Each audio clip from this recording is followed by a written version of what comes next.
revelación de Jesucristo que Dios le dio para mostrar a sus siervos lo que sin demora tiene que suceder. Jesucristo envió a su ángel para dar a conocer la revelación a su siervo Juan, que por su parte da fe de la verdad, escribiendo todo lo que vio, a saber, la palabra de Dios y el testimonio de Jesucristo. Dichoso el que lee y dichosos los que escuchan las palabras de este mensaje profético y hacen caso de lo que aquí está escrito, porque el tiempo de su cumplimiento está cerca. Amén. Hoy estamos comenzando entonces una nueva serie de mensajes, como aparece ahí en el título, la Biblia y la esperanza, una lectura de los últimos acontecimientos. Y como bien nos decía Pati en los avisos, esta es una serie sobre escatología, una palabra muy rara de día domingo, pero que en realidad significa, en una de sus acepciones, el estudio de los últimos acontecimientos, de los postreros acontecimientos. Entonces nosotros nos vamos a abocar a estudiar esta doctrina durante la serie, viendo los elementos principales de ella. La muerte y la resurrección, el tiempo histórico y esta tensión que hay entre el ya, pero el todavía no. Nosotros hemos sido redimidos y creemos que vamos a vivir una vida eterna. El que cree en el Hijo tiene vida eterna hoy, en el presente, ya, pero todavía no, porque nos vamos a morir algunos de nosotros y probablemente el Señor todavía no venga cuando eso ocurra y entonces nosotros viviremos eternamente con Él en el mañana. En el todavía no ocurre esa vida eterna de manera plena, completa. Tenemos la esperanza, podemos estar seguros de que viviremos eternamente, ¿ya? Pero todavía no.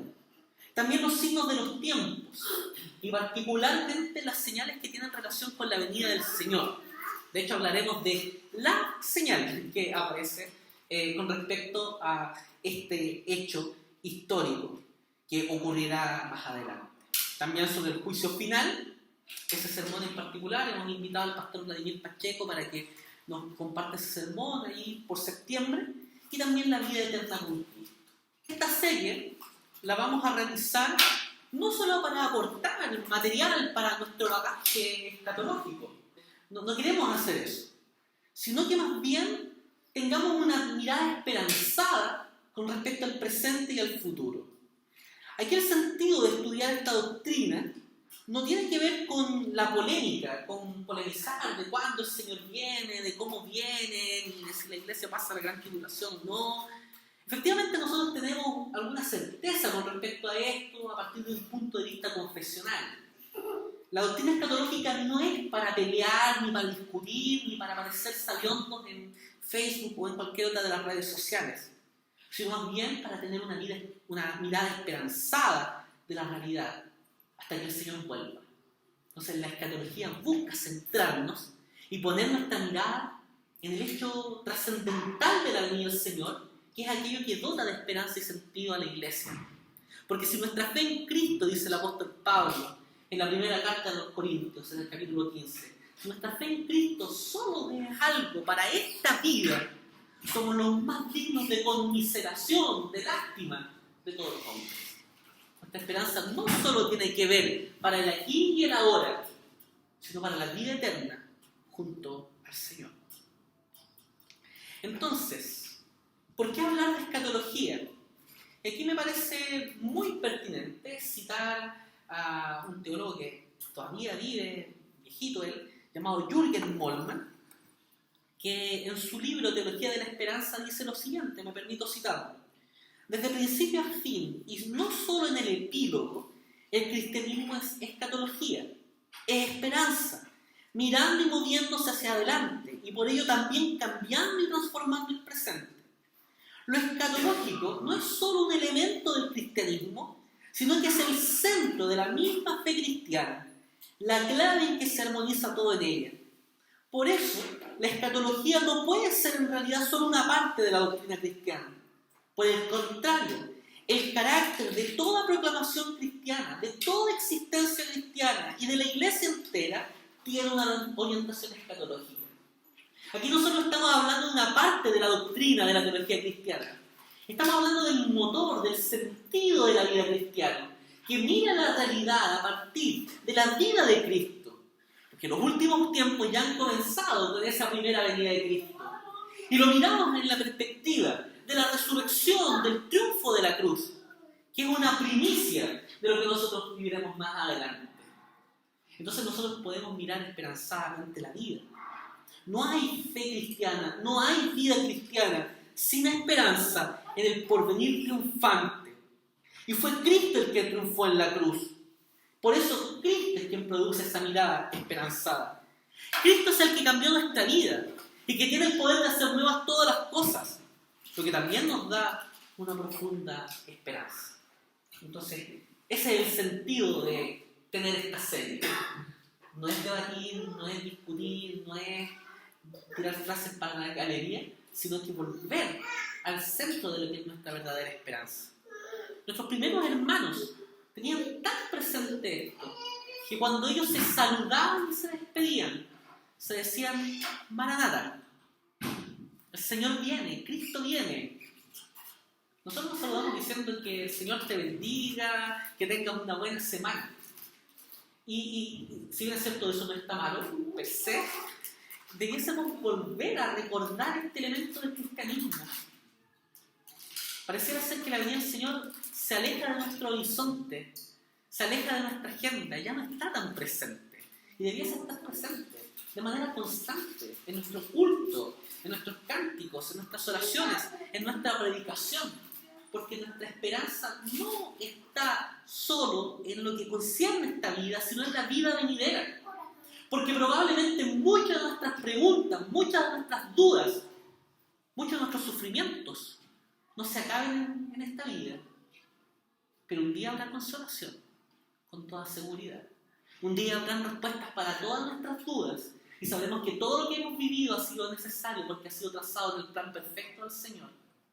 Un día toda lágrima de nuestros ojos será enjugada y estaremos delante del Padre y le veremos a partir de Cristo, que es su perfecta imagen. Y viviremos para siempre con el Señor. No hay nada más esperanzador que eso. Iniciamos esta serie con una lectura referida al libro de Apocalipsis. De hecho, es muy probable que usted haya leído el libro de Apocalipsis.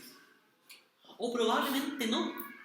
Es muy interesante que hay muchos cristianos que no han leído el libro de Apocalipsis. Nunca. Porque piensan que es demasiado complicado, muy enigmático. Dice cosas muy difíciles de entender. Habla de bestias, de monstruos, del anticristo, en fin, del fin del mundo, de catástrofes. Entonces, da mucho pavor acercarse a lo apocalíptico. De hecho, eso ha sido acentuado por la mirada del cine. Hollywood nuevamente allí es responsable de ciertas miradas que nosotros tenemos acerca de las cosas. Hace mucho tiempo hubo una película que se llama Apocalipsis Now, Apocalipsis Ahora. Y siempre que se habla de lo apocalíptico, regularmente tiene que ver con algo catastrófico, con algo misterioso, lleno de miedo, de incertidumbre.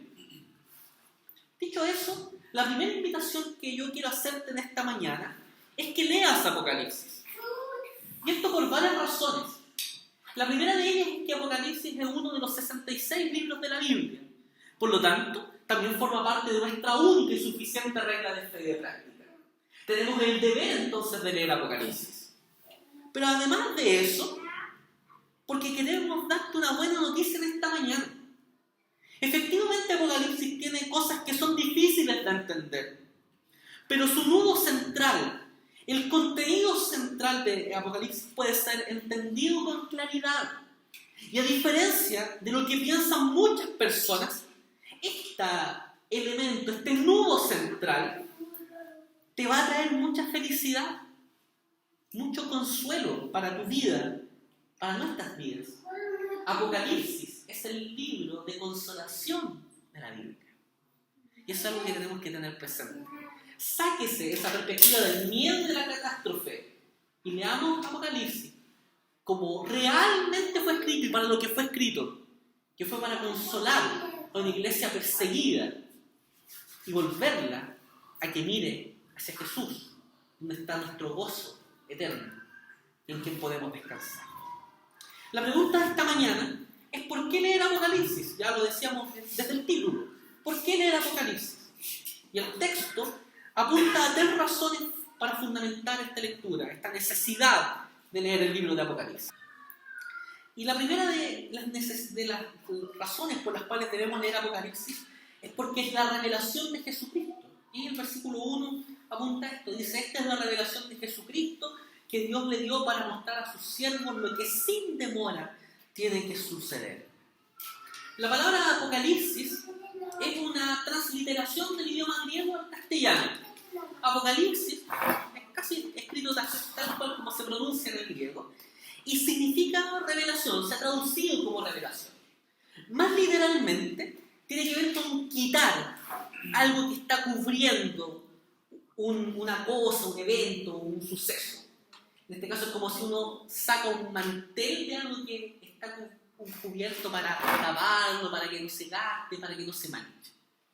En ese sentido, esta es una revelación que busca instruir, dar una instrucción divina respecto de las cosas que son desconocidas, de las cosas que, según este texto, sin demora tienen que suceder. Otra cosa muy importante es definir lo que significa también el Apocalipsis en relación a un tipo de literatura. Aquí estamos hablando de una literatura apocalíptica. ¿Qué es la literatura apocalíptica?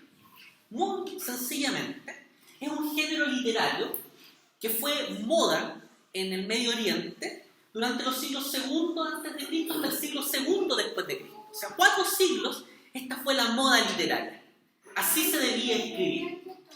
En América Latina hubo un tiempo donde hubo un boom de la literatura que fue llamada el realismo mágico, que tuvo como representante a Gabriel García Márquez.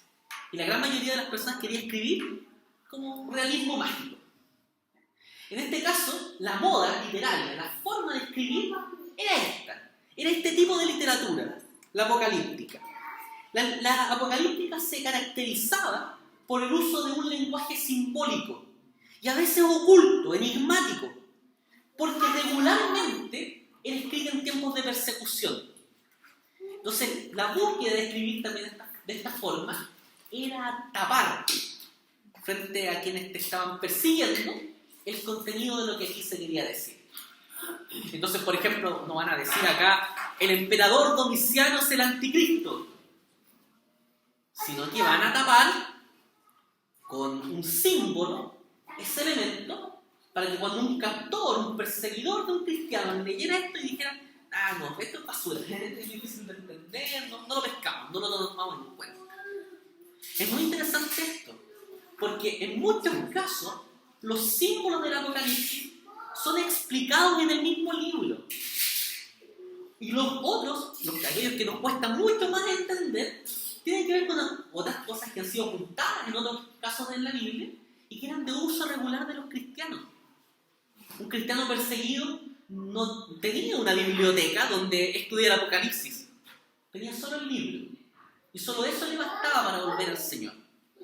De hecho, en el caso de la apocalíptica que está presente en los libros del canon de la Biblia, Ezequiel, Daniel, algunas porciones de Zacarías, que fueron escritas en este género literario, y el propio libro de Apocalipsis, nos encontramos con la explicación de que todo lo que ocurre proviene de la mano del Señor, y que por lo tanto la victoria de Dios es más que segura.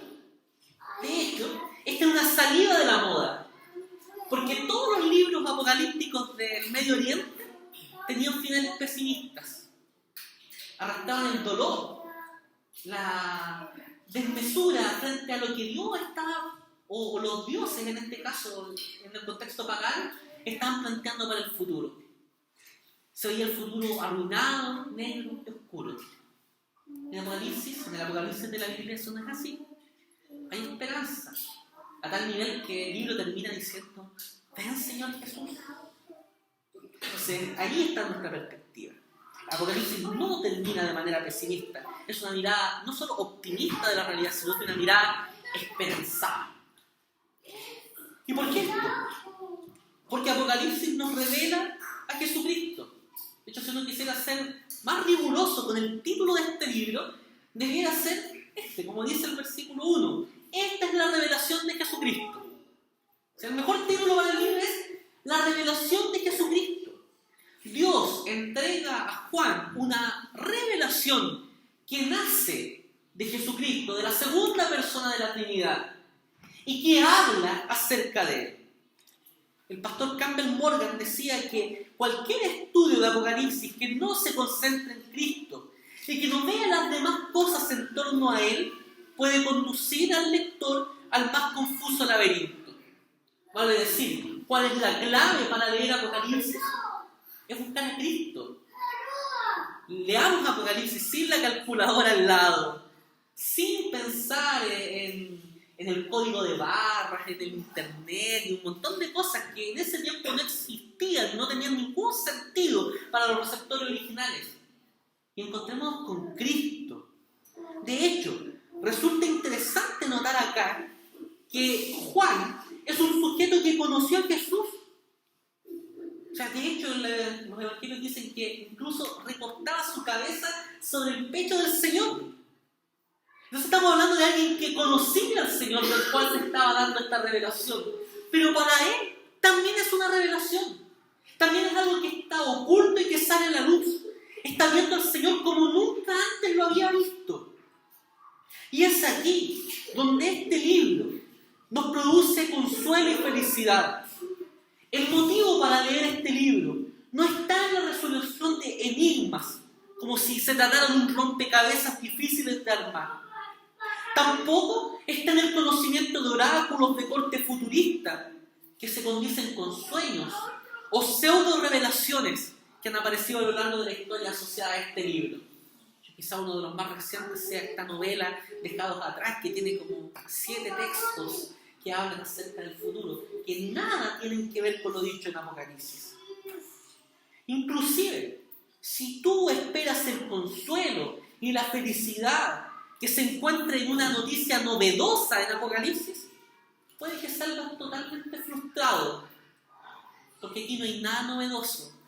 Aquí está la vieja buena noticia del Evangelio de Jesucristo, porque el consuelo y la felicidad que tu vida, que tu iglesia, que tu familia, que la sociedad y que la ciudad en la cual vivimos necesitan, solo se encuentran presentes en Jesucristo.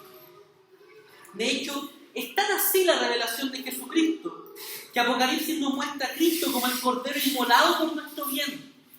Nos muestra que es un rey que está sentado en el trono y que es alabado por la corte celestial, diciéndole que digno es el Cordero que fue inmolado por nuestro bien. Y le alaban como el Rey de Reyes y Señor de Señores. Se le presenta también como el león de la tribu de Judá, el rey prometido en las Escrituras. Se le muestra como un general cabalgando un caballo blanco, victorioso en la batalla. Y también se le muestra como aquel que tiene poder para hacer nuevas todas las cosas. Estamos hablando de Cristo, el incomparable, el todopoderoso, el eterno Dios y hombre. Él es nuestro consuelo, Él es nuestra felicidad.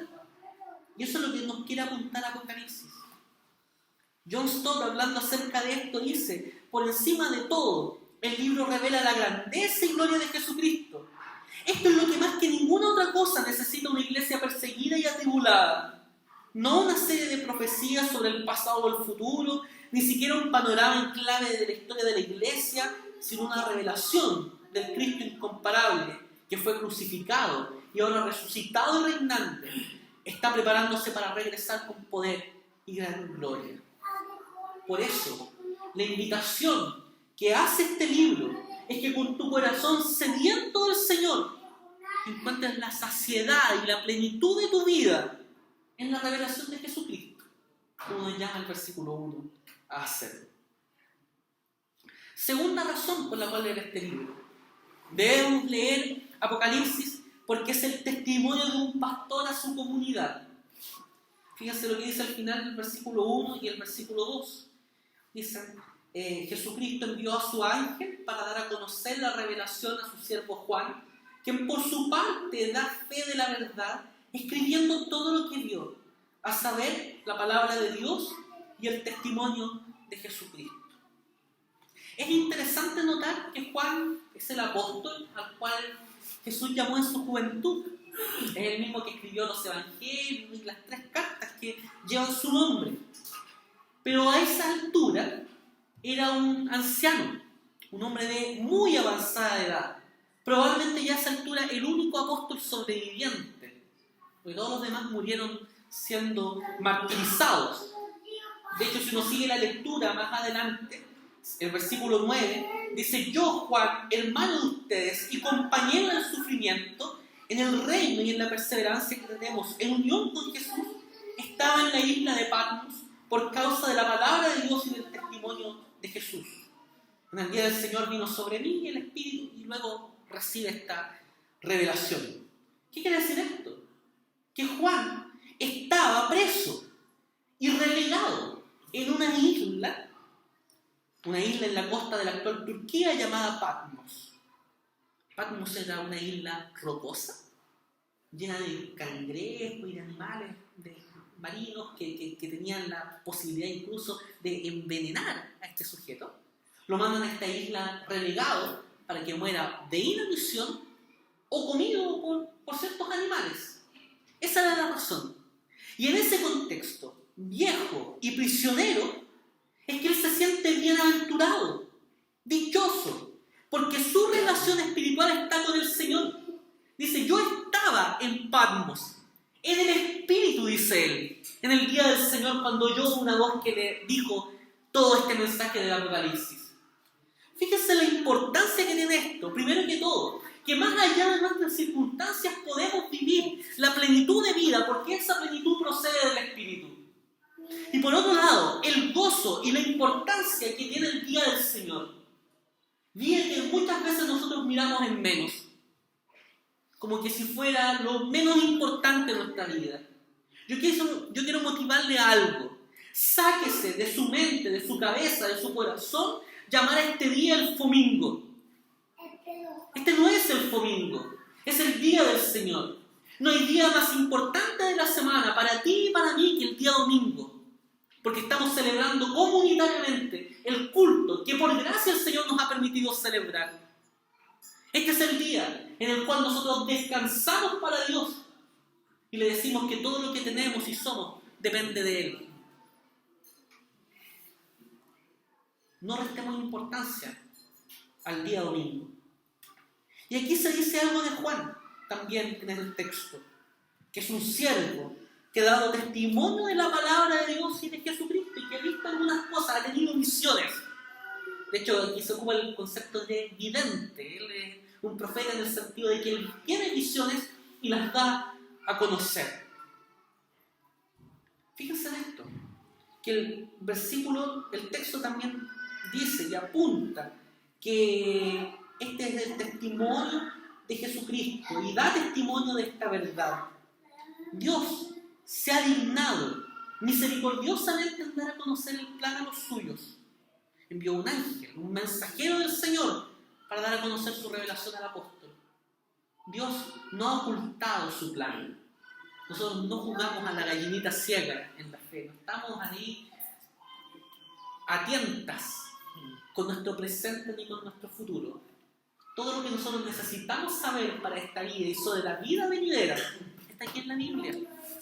El Señor ha sido lleno de gracia, lleno de amor al darnos a conocer esto. ¿Te fijas que nosotros afrontamos la realidad de manera distinta a la que la afronta cualquier sujeto? Estábamos presos y muertos en nuestros delitos y pecados, y Cristo murió por nosotros. Fíjense en esta idea. Nosotros teníamos una sentencia, teníamos que enfrentar a un tribunal que nos iba a dar una sentencia, Pero aquí en este libro ya sabemos que tenemos un abogado que intercede por nosotros y que está sentado en el trono, que es rey, que es victorioso, que es poderoso. ¿Sabes? Podemos tener la seguridad que la pelea ya está ganada. La lucha está ganada por Cristo. Eso debe cambiar nuestro sentido de vivir. Y es un mensaje a la comunidad. Este es Apocalipsis. Es una carta pastoral. Y a alguien que pastorea, poco le importa dar una cátedra elucubrada, decir cosas nuevas, que no tienen sentido para la realidad de la iglesia. ¿Sí? Y hay una diferencia entre uno que predica poco habitualmente y uno que predica habitualmente porque pastorea una iglesia, una comunidad. ¿En qué sentido? En que uno cuando predica no habitualmente tiende a buscar lucirse un poquito más, porque no tiene esa oportunidad habitualmente, entonces uno trata de meter todo lo que uno sabe en la predicación. Es un bosquejo monstruoso. En cambio, uno que ya está predicando con más tiempo y que está pastoreando una iglesia. Y en ese sentido, el desafío de todos los predicadores de esta comunidad es ese: preocuparse de la necesidad de la iglesia. Que esta palabra haga sentido a la realidad vivida en el momento presente. El Espíritu Santo nos da esa capacidad de entender cómo podemos dar luz a la vida de la iglesia frente a la necesidad que está viviendo. Juan no está buscando aquí sorprender a sus lectores. Él no quiere que de esta carta se escriban libros y libros y libros y se hagan películas por montones y se digan muchas cosas difíciles. Lo que él está buscando es que pastoralmente la iglesia se sienta animada en su contexto de vida. El texto está apuntando al plan de Dios respecto de la iglesia y del mundo en la historia. Por ende, a decirle a esta gente que nada, absolutamente nada, escapa al plan providencial del Señor.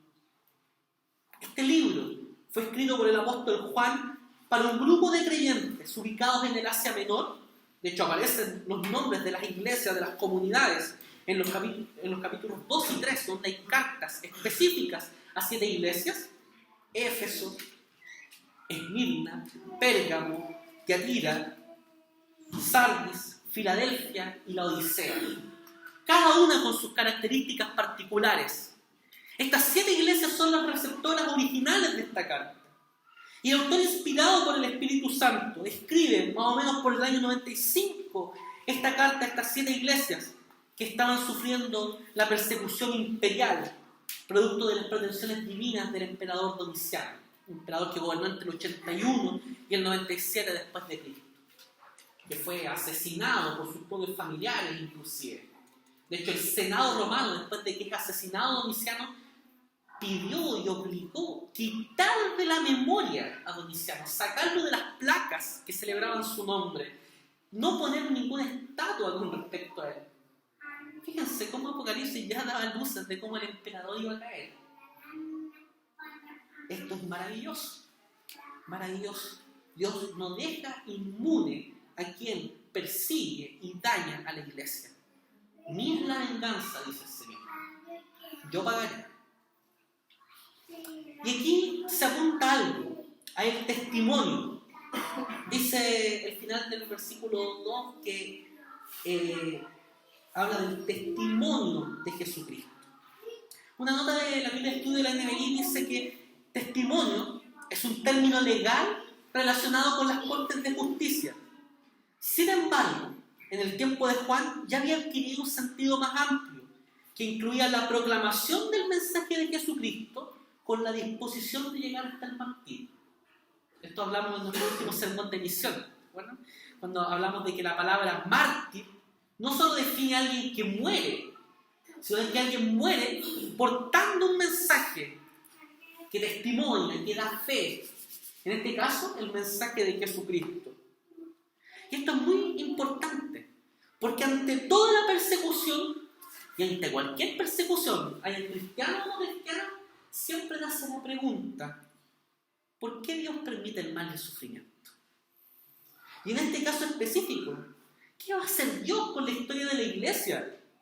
Podría haber hermanos que en esta situación de vida, problemados, hayan preguntado si acaso esta tribulación era la vida triunfante que Cristo y los apóstoles le habían prometido, de la cual Juan era el último sobreviviente. ¿Acaso esto era? Terrible era la situación de vida. El futuro cercano, el futuro lejano, aparecía también derruido, oscuro, lleno de tinieblas. Entonces, ¿cuál es el propósito del libro? Es animar y consolar a 7 iglesias que están sufriendo la persecución, para que se mantengan firmes en la esperanza. Este es el testimonio dado por Juan, un testimonio, una proclamación por la cual él está dispuesto a dar la vida. Y está consciente de eso, que está en una isla, preso por causa del Evangelio. Y él quiere animar a sus hermanos que están padeciendo las mismas cosas a que se mantengan firmes en el testimonio. Lo que busca Juan es testificar para que otros testifiquen, para que otros se fortalezcan en la misma esperanza. Fíjense que ese es el propósito de la predicación. Si un predicador no vive el testimonio que está profesando, esa predicación no tiene la fuerza de animar y potenciar el testimonio de los creyentes. Esa es nuestra preocupación. Que en esta proclamación del Evangelio usted sea entusiasmado por el Espíritu Santo a tener y mantener la esperanza. Cosa preponderante entonces cuando usted lee Apocalipsis es que se trata de una carta. Por eso cuando uno lee debe fijarse en la ocasión, en el propósito que también el apóstol tiene para escribirla. En este caso su receptor original en las 7 iglesias del Asia Menor. Y tercera razón por la cual debemos leer Apocalipsis. Debemos leer Apocalipsis porque es un libro que produce felicidad real. Y aquí se dice algo también muy hermoso. Dichoso el que lee, dice el versículo 3, y dichosos los que escuchan las palabras de este mensaje profético y hacen caso de lo que aquí está escrito, porque el tiempo de su cumplimiento está cerca. Pensando en el dramático momento del fin que aparece desentrañado en este libro, insisto, que parece tener un todo bien catastrófico, lleno de guerra y cosas por el estilo, es muy interesante, inclusive parece paradójico que se hable de que este libro y su lectura va a traer felicidad. Bienaventurados, dichosos, los que leen este libro, oyen y ponen en práctica lo que aquí aparece señalado. De hecho, esta bienaventuranza aparece en 2 ocasiones, al principio y al final del libro, con respecto a la lectura de él. Es el único libro de la Biblia, ojo con esto, que dice que son dichosos los que leen ese libro. Uno podría esperar que Romanos, en la carta de los Romanos, dijera eso, Gálatas, no sé, la bandera de la libertad cristiana, los Salmos dijeran eso, pero no, es Apocalipsis, el único libro que dice bienaventurado el que lee las palabras de este libro. Aquí se está poniendo acento en algo relevante, que nuestra alegría no depende de las circunstancias, sino que nuestra alegría es dada por Dios, que va mucho más allá de las circunstancias que vive la iglesia y que vives tú y yo. Fíjense en esto, que es también muy importante este detalle. Dichoso el que lee y dichoso los que escuchan las palabras de este mensaje profético. Un libro en la antigüedad era muy caro, muy costoso. Eran escritos a mano, regularmente. Y además de eso, por el componente social de la primera iglesia, probablemente muchos hermanos no sabían leer ni escribir. Por lo tanto, lo que aquí se está diciendo, de hecho, el verbo leer acá, dichoso el que lee, está apuntando a una lectura en voz alta en el texto original. Está apuntando al momento de la liturgia, del culto, en la cual se tenía que leer esta carta de Juan a estas 7 iglesias. Se tenía que leer en voz alta. Y la gente, con gozo y atención, debía escuchar lo que allí se estaba diciendo. Esta es una lectura comunitaria que produce alegría y gozo. Y aquí también me permito un paréntesis con respecto a esto. La lectura bíblica, la predicación fiel de la palabra, y la escucha atenta de ella son parte del culto cristiano, elemento del culto cristiano.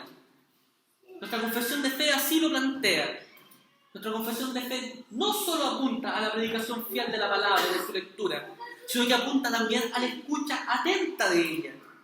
No debiese existir para ti y para mí, y esto no lo estoy diciendo simplemente porque yo sea el que predica mayormente, es una convicción que tengo en el corazón de siempre, de toda mi vida, ayudado por el Señor, que no existe mayor gozo el día domingo que escuchar la predicación de la palabra del Señor.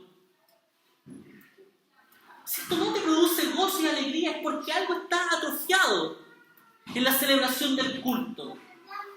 El culto que nosotros estamos entregando no es para ti ni para mí. Puede ser un culto que te resulte fome y tedioso, pero el culto no es para ti, es para el Señor.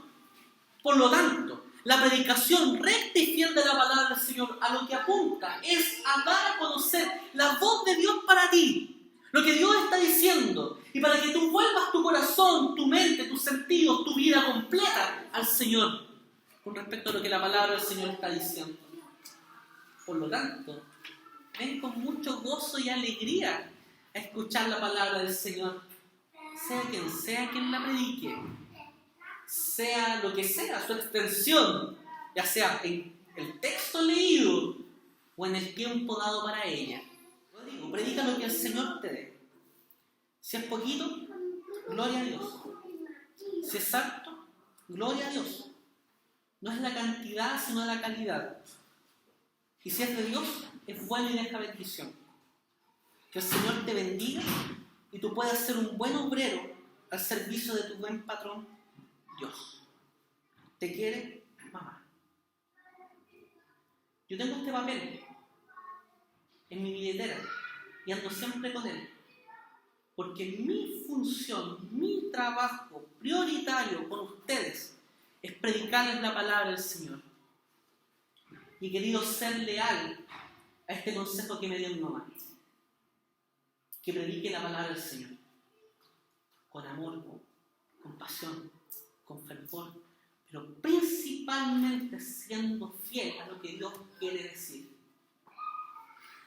Porque eso es lo que produce fruto. Es muy importante entonces leer la palabra del Señor y escucharla con deleite, con alegría. Estamos en una situación muy cómoda hoy.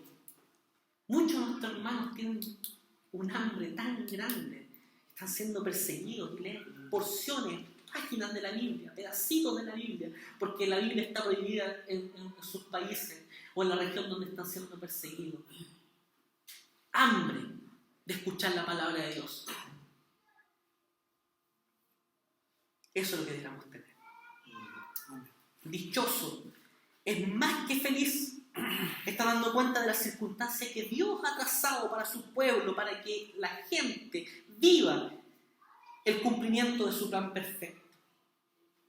Y aquí estamos frente a un mensaje profético. Dice: dichosos los que escuchan las palabras de este mensaje profético, de esta profecía. Y el libro de Apocalipsis es también una profecía. Por ende, tiene un componente de exhortación y presenta elementos con respecto al futuro. Y ojo con esto: la profecía bíblica no solo tiene el sentido de predecir, de hablar de cosas futuras, sino que según 1 Corintios 14, versículo 3, tiene el propósito de edificar, de animar y de consolar a los creyentes. Por lo tanto, está hablando de una cuestión que es presente. La profecía bíblica tiene ese componente. De hecho, Calvino hablaba de la predicación como la función profética de la iglesia.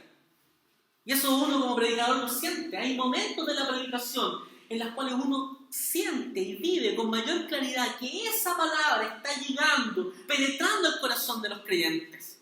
Tiene un mensaje para el hoy, para animarte, para edificarte y para consolarte. Esa es la profecía en términos bíblicos. Y por último, también con relación al tiempo histórico que tiene que ver con el hito fundante de la venida de Cristo a la tierra, particularmente su muerte en la cruz del Calvario. De hecho, Hebreos capítulo 1, versículos 1 en adelante, dice que Dios, habiendo hablado de muchas maneras y por muchas personas, en estos posteriores tiempos nos ha hablado por el Hijo. Entonces, Cristo, el centro del mensaje profético. Por lo tanto, los creyentes que reciben este mensaje profético, desde ese momento, desde la primera venida de Cristo, es que están viviendo los posteriores tiempos. Y desde todo ese periodo somos animados entonces por esta lectura, dichosos de leer este mensaje profético que tiene como clímax, como punto central, la segunda venida de Cristo, de la cual habla Apocalipsis. Ahora no solo son dichosos los que leen y escuchan este mensaje profético, sino que también son dichosos aquellos que hacen caso, aquellos que guardan esta palabra y la ponen por obra.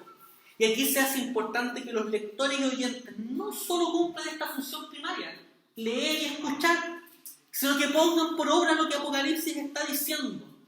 La mejor traducción de la Biblia es la traducción a la vida, es ponerla en práctica. Y Apocalipsis nos lleva a ser perseverantes en la esperanza. Perseverantes en una esperanza que no procede de nosotros, ni de nuestros esfuerzos, ni de cuánto empeño le pongamos. Porque aunque le pongamos mucho empeño, mucho esfuerzo, mucho conocimiento, mucha sabiduría, mucha pasión, por nuestras propias fuerzas vamos a equivocarnos.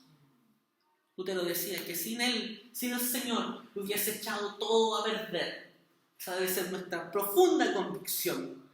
El gozo de nuestra esperanza procede de que más allá de las circunstancias presentes, Cristo es triunfante.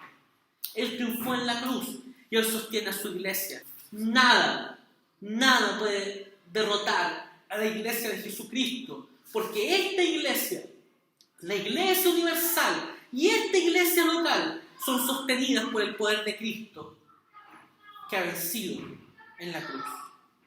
Por eso, aquí está la explicación de por qué en los contextos de persecución, más que derrotar a la iglesia, estos sean un acicate, una fortaleza para la tarea misional.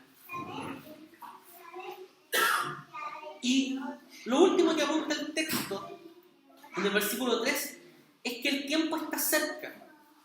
El texto está apuntando a cosas que deben suceder pronto, por lo que su mensaje tiene mucho que decir a la realidad de los destinatarios originales. Que esto acontezca pronto es una razón también para estar felices. O sea, viene la cosa que va a suceder. El pronto apunta a un futuro cercano, aunque este futuro cercano, pronto, es un término también relativo y que tiene que estar matizado, lo dicho en 2 de Pedro, capítulo 3, versículo 8, cuando dice que para el Señor un día son como 1000 años y 1000 años como un día. Y 1000 años, en la literatura antigua oriental, no tenía que ver con 1000 años literales, sino que era decir una gran cantidad, era decir mucho tiempo. El reloj de Dios es bastante distinto al nuestro. Pero aquí el punto central de esto, más que con relación a la venida del Señor, de cuánto ésta debió o tiene que suceder, porque me pareciera ser que el Señor retarda su promesa con respecto a la venida del Señor. No tiene que ver con esto. El punto central con respecto al pronto tiene que ver con lo que ya estamos viviendo. Insisto, ya estamos viviendo los posteriores tiempos. Por lo tanto, este mensaje es propicio para nuestra vida hoy. En el reino de Dios, el tiempo siempre es ahora. Pronto. Estas cosas que deben suceder pronto están sucediendo desde la primera venida de Cristo en adelante. Por lo tanto, Apocalipsis sigue siendo nuestro alimento para reflexionar y practicar. A la hora de leer Apocalipsis, debemos tener en cuenta su triple vertiente. Es una carta a 7 iglesias, es literatura apocalíptica y es un mensaje profético, que es lo que hemos señalado acá. Y debemos tener en cuenta las razones por las cuales debemos leer Apocalipsis. Es la revelación de Jesucristo, el testimonio de un pastor a su comunidad y también tiene como propósito la dicha, la alegría del pueblo de Dios. La revelación de Jesucristo nos muestra cómo en el plan perfecto de Dios hay un mediador que está sentado en el trono, que conduce la historia hasta el final. Esa historia que Él ha trazado en la eternidad. Y ojo con esto, no le crea a los testigos de Jehová cuando dicen que el diablo es quien gobierna este mundo. Nosotros con toda seguridad podemos decir lo que estábamos cantando hace un rato atrás. Él gobierna. Cristo es nuestro rey. Cristo es quien está hoy reinando. Apocalipsis capítulo 17, versículo 14 revela el nudo central del libro que produce el mayor gozo para nuestra vida. Le harán la guerra al Cordero, pero el Cordero los vencerá, porque es Señor de señores y Rey de reyes, y los que están con Él son sus llamados, sus escogidos y sus fieles. Él es el vencedor, Él es quien gobierna, y no hay nada ni nadie que pueda sobrepasarlo. La Iglesia Universal en todo tiempo puede leer las páginas de Apocalipsis y encontrarse con paz, alegría y esperanza para la vida. De hecho, ya decíamos que el versículo 3 anuncia una bienaventuranza, una dicha para quien lee y pone en práctica lo que aparece registrado acá. Jamás de nosotros debe apartarse la idea central que el libro está apuntando hacia la victoria de Cristo. Todo el libro nos está invitando a elevar nuestro corazón al Señor y a ver que nuestras tribulaciones tienen mucha relación con que Cristo es victorioso, que reina y que va a volver. El libro de Apocalipsis declara que el fin del mundo le pertenece al Dios de justicia, rectitud, paz y amor. La iglesia es victoriosa porque Cristo es el victorioso. Ya sean los emperadores de ayer o sean los dioses de hoy, los dioses del dinero, del sexo, del poder, que gobiernan y están entronizados en la vida presente, más allá de esos reyes, todos ellos un día tendrán que inclinarse frente al Cordero, frente al león de la tribu de Judá. La iglesia es victoriosa porque Cristo es el vencedor. Yo quisiera cerrar este sermón con las palabras dichas en notas introductorias de la Biblia de Jerusalén al Apocalipsis. Dice: el cumplimiento mesiánico escatológico implica la derrota de las fuerzas hostiles y la victoria de los elegidos en la Jerusalén celestial, que, como hemos dicho, es el contenido de la parte profética del Apocalipsis. Incitamos al lector a dejarse ganar por el conjunto de imágenes, complicado pero poderoso, con que el autor ha revestido su mensaje de certeza y esperanza. El sacrificio del Cordero ha obtenido la victoria postera, y sean cuales fueran los males que la iglesia de Cristo padezca, no puede dudar que la fidelidad de Dios hasta el momento en que venga el Señor pronto. El Apocalipsis es la gran epopeya de la esperanza cristiana, el canto de triunfo de la iglesia perseguida. Apocalipsis es el alimento que sacia, consuela, da felicidad y nos llena de mucha fuerza a través del Espíritu Santo para la caminata misional que la iglesia está haciendo, ahora y hasta el fin. ¿Estás padeciendo? ¿Tu corazón necesita alegría? Parafraseando a Fito Páez, dale alegría a tu corazón, pero no con circunstancias que perezcan, sino leyendo Apocalipsis.